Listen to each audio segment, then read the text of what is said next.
I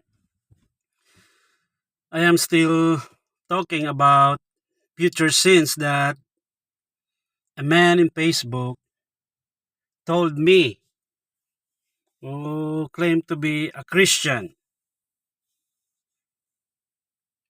because I don't know what he wants to say. Maybe he just simply want to argue with me or he want to teach me, he want to share me that he knows better than me. If that is the problem, well, I'm willing to listen.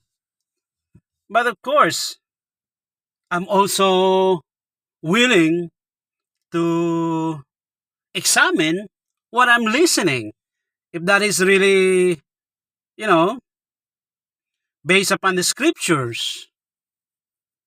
Because that what, though it's not commanded, but Paul compared the Berean, those Christians is somewhere in Turkey, 2,000 years ago. He said that those brothers or Christian in Berea are far more noble than those in Thessalonica, in that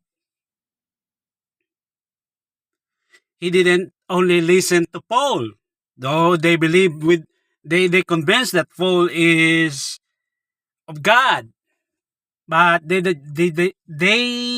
didn't just simply listen to what he says, but rather trying to compare what Paul is saying, what Saint Paul is saying, compared to the Old Testament. Of course, because that time they don't have the New Testament yet, not yet. How to say that? Made or compiled, is on the making at that time. So what's the scripture they have that is at that time is the Old Testament. So whatever Paul is saying to them, they check if it is really aligned with God's word. And one more important thing is that it says a readiness of mind. I don't know exactly what, I haven't checked yet what that mean in Greek, but I think that's, yeah, readiness or willingness to accept the truth once they find out it is the truth. It's not that they try to doubt Paul. It's just, you know, there is a good attitude for those people who claim to be a Christian, for those people who claim to be basing their faith upon the Bible, to really examine what we hear, what if we are trying to believe, if that is really in the scripture, and if it's not, then we should stop talking about things beyond the scriptures. And if we do, then make sure indeed there are conclusion based upon the scriptures, Like for example, in our present, no one able to see God. But why we believe that there is God as a Christian? Because a lot of things we can base on that, like our conscience and creation, you know, and that based upon also the scriptures, like what it says in Romans, that we are without excuse because we are a moral being.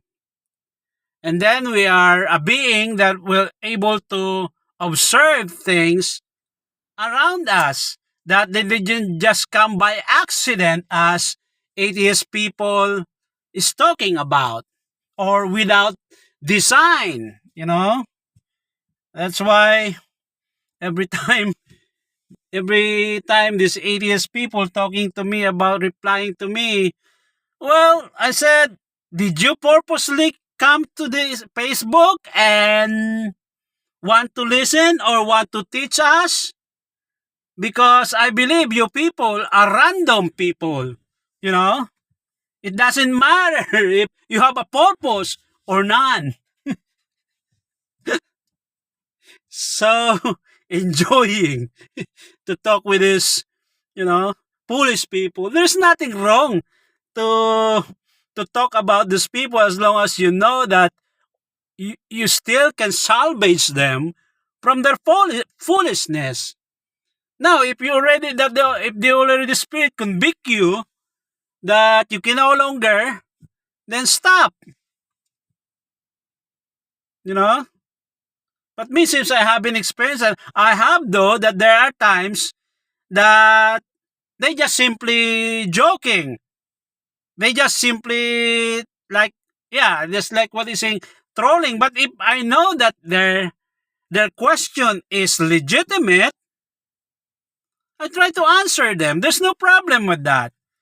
But if they're not willing to listen, they just only do that. That's what the Bible, that's where you can apply the Matthew 7:6 that says, give not that which holy unto the dogs, nor cast ye your pearl to swine, lest they turn again and rend you.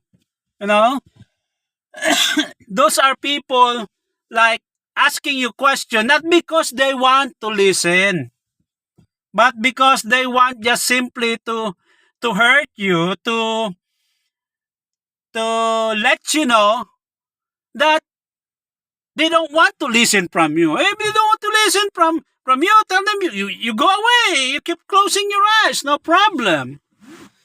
But when you know that their question is legitimate, or yeah, something like that, legitimate as in you convinced that they really have no knowledge of course. Primarily, they don't have no knowledge because that's what it says in the Bible. They close their eyes, and there is and their ears, yeah, their hearts become wax gross. I think that mean is already hardened because they keep playing with sin and with the truth. That every time the truth convicts them, they don't want really pay attention. They just forget it. You can get along with it. I mean, you can live your life later on without it, something like that. Those are people that Isaiah is talking about when he asks who's going to believe and believe not, because their heart already been hardened. And that is actually what I used to chase a Calvinist who says that. But later on, those Calvinists, told me, say, so what about their sin? Is not that the reason that why God throw them to the lake of fire? Say, yeah, part of it, or part of it. At least it's related with their sin. Because they always talk to me that these Calvinist people, this racist theology, that just simply, talking about unconditional election. There's no such thing unconditional. We are created after the likeness of God, and that one thing, and what does it mean is one thing.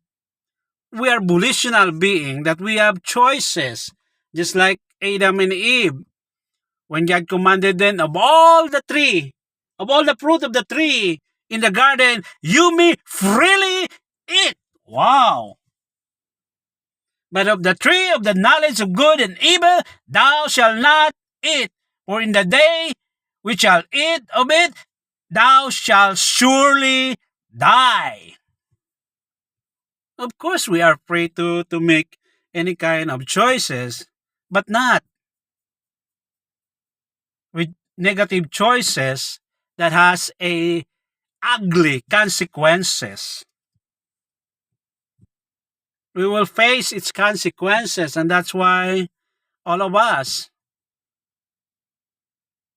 are going old and eventually died.